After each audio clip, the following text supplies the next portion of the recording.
Railway ने बहुत भारी संख्या में 1,54,000 यूथ को एम्प्लॉय किया है दिसंबर 2023 तक, और जिन्हें पदस्थापित कर दिया गया है या आवश्यकता अनुसार उन्हें ट्रेनिंग पे भेज दिया गया है। उन सभी का समायोजन कर लिया गया है और आज के डेट में railway man power optimum level पे है। लेकिन ऐसी बात नहीं है कि और आवश्यकता नहीं है। जिस तरह से रेल का रैपिड ग्रोथ हो रहा है, जिस तरह से क्वांटम ग्रोथ हुआ है, जिस तरह से एक्सपेंशन हो रहा है, और चूँकि एक ये स्टाफ सेंट्रिक ऑर्गेनाइजेशन है तो इसमें स्टाफ की ज़रूरत होती है और हर वर्ष उसी पैमाने पे लोग रिटायर भी करते हैं। इसलिए हर वर्ष हर कैटेगरी में, ख़ासतौर से सेफ्टी कैटेगरी में, तो उसमें तो हम वैकेंसी अफोर्ड ही नहीं कर सकते, तो उनको भरना ही होता है। अभी सभी अभ्यर्थियों के हित में ये निर्णय लिया गया है कि अब कैलेंडर बना के हर साल वैकेंसीज़ को हम नोटिफाई करेंगे। हर वर्ष नियुक्ति की प्रक्रिया जारी रखेंगे बिना गैप के। जैसी जैसी वैकेंसी होगी, depending on vacancies and requirement of course, तो उसके हिसाब से हम रिक्रूटमेंट करेंगे। ऐसे ही अभी जनवरी के महीने में ALP का नोटिफिकेशन हुआ जिसमें 5,696 वैकेंसीज़ के लिए नोटिफिकेशन निकला है। और जो जनवरी में नोटिफिकेशन हुआ है उसमें हमारा लक्ष्य है कि दिसंबर तक उस पूरे प्रोसेस को कंप्लीट कर लें और दिसंबर में हम ALP का 5,696 लोगों का पैनल दे दें। और जैसे ही पैनल वो समाप्त हो, चूँकि ये वैकेंसी एराइज होती जाती है, तो अगले वर्ष के लिए भी हम कैलेंडर जारी कर दें।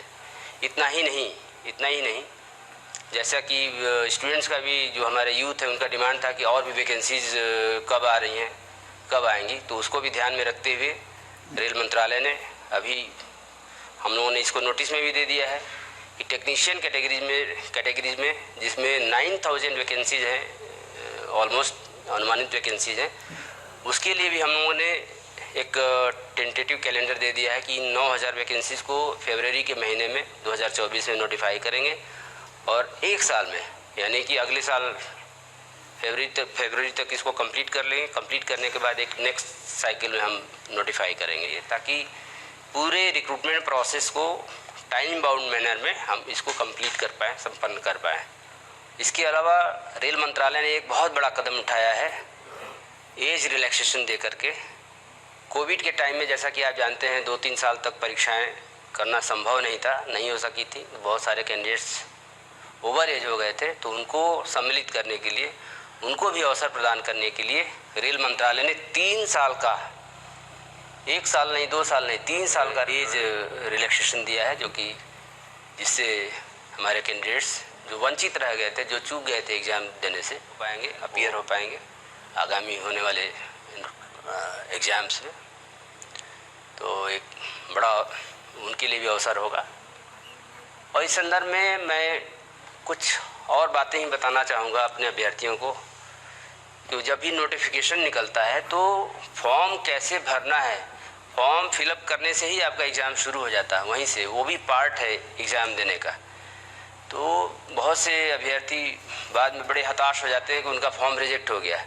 तो हम लोगों ने देखा, हम लोगों का अनुभव ये है विगत रिक्रूटमेंट्स में कि बहुत से 5% के करीब ऐसे एप्लीकेशंस रिजेक्ट हो जाते हैं जिनमें प्रॉपर ढंग से सिग्नेचर नहीं किया गया है या प्रॉपर ढंग से फ़ोटो नहीं लगाया गया है। बहुत से कैंडिडेट्स होते हैं जिनका और जो भी क्राइटेरिया है उसको फुलफ़िल करते हैं, उसमें उनका सर्टिफिकेट भी ठीक है, जो भी एज के लिए जो भी सर्टिफिकेट चाहिए वो सब ठीक है, लेकिन उन्होंने प्रॉपर ढंग से सिग्नेचर नहीं किया है या प्रॉपर फ़ोटो नहीं लगाया है। उसकी वजह से ये कंप्यूटराइज्ड वे में वेरिफिकेशन होता है, स्क्रूटनी होती है, तो रिजेक्ट हो जाता है। इसमें कोई ह्यूमन इंटरवेंशन नहीं होता है। लेकिन बहुत से कैंडिडेट्स हैं जो कैपिटल लेटर में अपना नाम लिख देते हैं सिग्नेचर के नाम पे, या बहुत से कैंडिडेट्स ऐसे होते हैं जो स्मॉल लेटर में ही लिखते हैं लेकिन डिसजॉइंटेड लेटर्स होते हैं। तो ऐसे सिग्नेचर एक्सेप्टेबल नहीं है, क्योंकि सिग्नेचर करना है जो इंस्ट्रक्शन है उसके हिसाब से रनिंग राइटिंग में करना है। ऐसे फोटोग्राफ्स, बहुत सारे फोटोग्राफ्स होते हैं जिनका रिजोल्यूशन सही नहीं होता। रिजोल्यूशन सही होना चाहिए, ख़राब रिजोल्यूशन होने पे, स्पष्ट नहीं होने पे वो रिजेक्ट हो जाएंगे।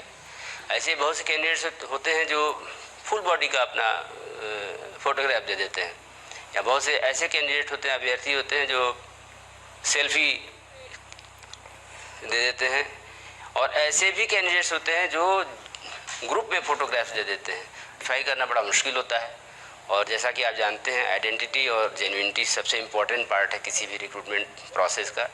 हमारी तरफ से अपील यही है कि फॉर्म भरते वक्त आप बहुत अलर्ट रहें, बहुत ध्यान से भरें, ताकि ये जो सुनहरा अवसर आपको मिला है उससे आप वंचित न रह जाएं। और जो भी बातें मैं बता रहा हूँ, इन सब बातों को सभी आरआरबीज़ ने अपने वेबसाइट पे दे दिया है, उसको आप देख सकते हैं। ऐसे ही एज रिलैक्सेशन भी दे दिया गया है। तो हम सभी प्रतिबद्ध हैं, जो भी हम लोगों ने कैलेंडर दिया है, जो भी शेड्यूल दिया है, उसको हम लोग उस लक्ष्य को उसी शेड्यूल के हिसाब से जितना रिक्रूटमेंट है उसको हम कंप्लीट करें। और अब आपकी बारी है कि आप जो शेड्यूल दिया गया है उसके हिसाब से तैयारी करें। अब आप जी जान से लग जाएं एग्ज़ाम देने के लिए। तो मेरी तरफ से, हमारी तरफ से, रेलवे की तरफ से, आरआरबीज़ की तरफ से आप सभी को ऑल द बेस्ट। आप सभी को ढेर सारी शुभ।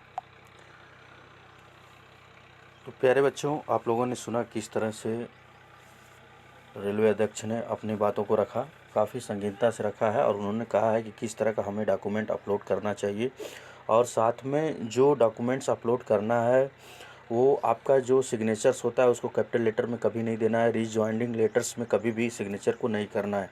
और दूसरी बात है, यहाँ पर जो फ़ोटो असेंबल करते हैं वो फ़ोटो आपका क्लियर स्पष्ट होना चाहिए, उसमें रेजुलेशन फ़ोटो आप नहीं डाल सकते। अगर इस जो प्रोसेस इन्होंने बताया है, इससे पहले मैंने एक वीडियो आप लोगों के बीच में शेयर किया था, आप जाकर के उस वीडियो को देख लीजिएगा। एएलपी फॉर्म को कैसे अप्लाई भरें ये बातें कोई नहीं बताएगा। आप जाकर के हमारे इसी चैनल के वीडियो सेक्शन में आप लोगों को मिल जाएगा, तो वहाँ पर जाकर के देख लीजिएगा। सारा डिटेल्स बताया गया आप लोगों को किस तरह से अपने फॉर्म को अप्लाई करना है। देखिए, परीक्षा का अपना एक अलग ध्येय होता है कि आप उस स्तर पर पहुंचते हैं कि नहीं पहुंचते हैं, लेकिन सबसे पहले अपनी जो क्वांटिटी होती है, जो क्वालिटी होती है, उसको आप मेंटेन रखते हैं। और जो रजिस्ट्रेशन में अप्लाई करते हैं क्या वह सही है, ऑथेंटिक है, ऑफिशियल है। और जिस तरह से रेलवे बोर्ड अपनी व्यवस्था को मांग रहा है, यानी अपने कंट्रीब्यूशन को कर रहा है, क्या उसमें आप उसके रेजुलेशन के हिसाब से वहाँ पर सेटिस्फाई हो रहे हैं, तो ये सबसे बड़ा मुद्दा होता है दोस्तों। और इस पर मैंने वीडियो ऑलरेडी बना चुका है आप लोगों के लिए, तो जितने भी बच्चे नहीं देखे होंगे जाकर के वह देख लेंगे। और इसी हमारे ही चैनल पर और इसी तरह की वीडियो आप लोगों के बीच में शेयर जाती रहेगी।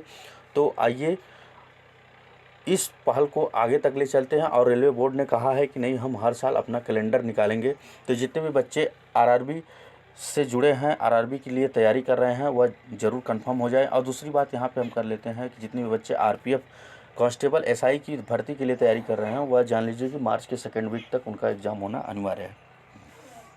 ठीक है, यहाँ तक बने रहे। थोड़ा सा भी वीडियो पसंद आया तो प्लीज़ चैनल को लाइक से सब्सक्राइब जरूर कर लीजिएगा, इसी तरह की ऑफिशियल ऑथेंटिक जानकारी के लिए और इसी तरह के सेशन के लिए। तो अपना प्यार और सपोर्ट बनाए रखिए। जय हिंद, जय भारत।